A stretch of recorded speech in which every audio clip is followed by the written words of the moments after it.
Richard's leading the way home. This is the end of the catwalk. Good job, buddy. You know the way.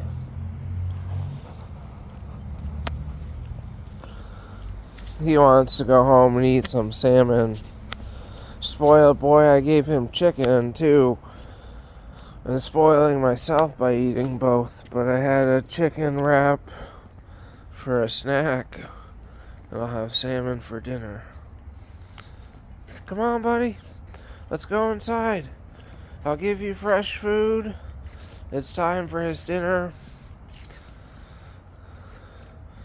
And he'll get a little of my dinner. Thank you for watching.